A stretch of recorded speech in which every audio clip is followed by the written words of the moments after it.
जय श्री राम। जन्म कुंडली में कोई सबसे बड़ा दोष माना जाता है तो वो पितृ दोष माना जाता है। पितृ दोष से हमारे घर में उथल पुथल मच जाती है। पितृ दोष होने से जो हम नहीं सोचते वो कार्य होने लगते हैं और हमारी उन्नति रुक जाती है। हम जो भी कार्य करते हैं वो कार्य बीच में ही रुक जाता है। पितृदोष की वजह से हमारे जीवन में कभी भी उन्नति नहीं हो पाती।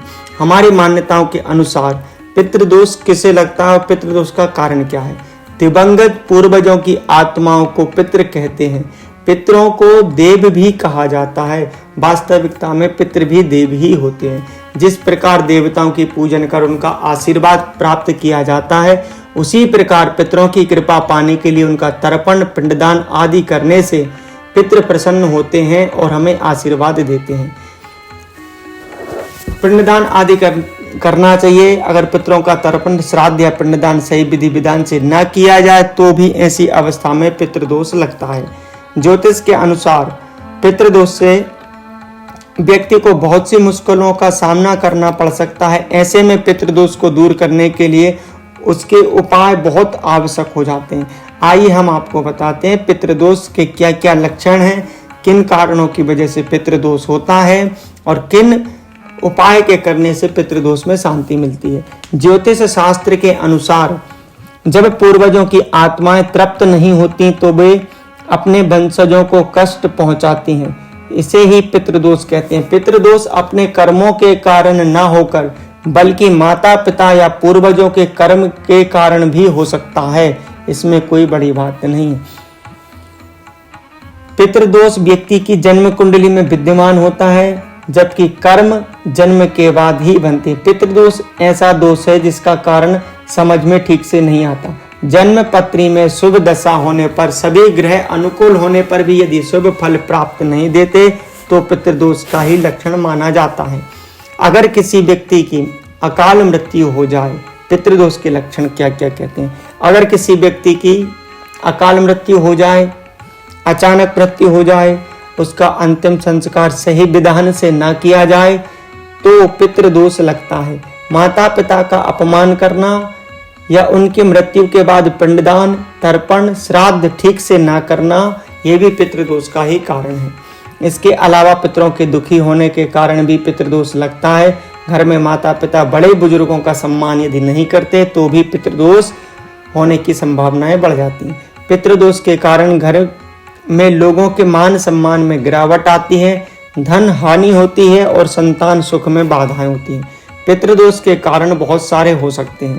पीपल का पेड़, नीम का और बरगद का पेड़ कभी काटना नहीं चाहिए। पीपल, नीम और बरगद के पेड़ को काटने से पितृदोष लगता है। किसी से अपने बदले की भावना मन में रखकर नहीं रहना चाहिए, ऐसे में भी दोष उत्पन्न होते हैं। कुंडली में राहु केंद्र में 1, 4, 7 या त्रिकोण में होने पर भी पितृदोष लगता है। माता पिता का अपमान करना, किसी की भी हत्या कर देना, किसी असहाय व्यक्ति की हत्या करने से पितृदोष लगता है। जाने अनजाने नाग की हत्या करना या नाग को मरवाना, इनसे भी पितृदोष लगता है। किसी व्यक्ति का विधि विधान से अंतिम संस्कार ना करना, पितरों का तर्पण, श्राद्ध और पिंडदान ठीक से ना करना, पितृदोष के लक्षण हो सकते हैं। परिवार में कौन कौन से लक्षणों को देखकर हम समझ सकते हैं कि हमारे घर में पितृदोष है?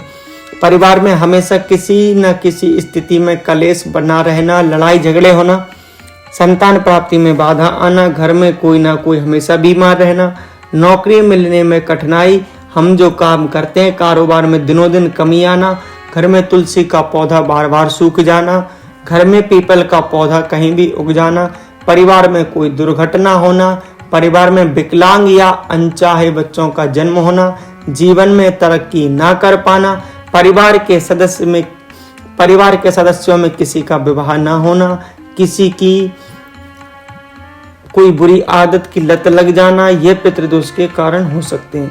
अब पितृदोष के उपाय कौन कौन से हो सकते हैं, जिनमें से हमें कोई भी एक उपाय को करने से पितृदोष की हम शांति कर सकते हैं। हर महीने अमावस्या को पितरों को भोग, तर्पण और श्राद्ध करना चाहिए। पितृपक्ष में पितरों के लिए दान पुण्य करना चाहिए। पितरों के लिए धूप दीप भोग की व्यवस्था करनी चाहिए। पितृपक्ष में पितरों के नाम का भोजन और जल अवश्य निकालना चाहिए। पितृपक्ष में पितरों के लिए भोग लगाना बहुत आवश्यक है। पितृपक्ष में पितरों के लिए पितृ स्तोत्र का पाठ करना चाहिए। अमावस्या के दिन पीपल के पेड़ में जल अवश्य चढ़ाना चाहिए। शिवलिंग की पूजन करना चाहिए। राहु काल में भगवान शिव की पूजन करनी चाहिए। रोजाना भगवान पितृ को प्रसन्न करने के लिए गीता का पाठ करना चाहिए। पितृदोष निवारक कवच भी हमें धारण करना चाहिए। कौआ, चिड़िया, गाय और कुत्ते को रोज रोटी खिलाओ। पीपल या बरगद के पेड़ में जल चढ़ाना चाहिए। रोजाना केसर का तिलक लगाना चाहिए। रोजाना विष्णु भगवान के मंत्रों का जाप करना चाहिए। पितृ दोष दूर करने के लिए एकादशी व्रत रखना भी बहुत उत्तम है। घर की दक्षिण दिशा में दीपक जलाना चाहिए। पितृदोष से मुक्ति के लिए आदित्य हृदय स्तोत्र का पाठ करना चाहिए। इन उपायों में से आप किसी एक उपाय को भी यदि नित्य करते हैं या नियमित रूप से करते हैं तो आपके घर में जो पितृदोष है वो शांत होकर आपके लिए पितृदोष शांत होने के उपरांत आपको सभी पितृ आशीर्वाद प्रदान करेंगे और जिससे आपके जीवन में नित्य नवीनता उन्नति की ओर आप अग्रसर होंगे। पितृदोष निवारक उपाय करके अपने जीवन को आनंद में सुख में बनाएं। जय श्री राम।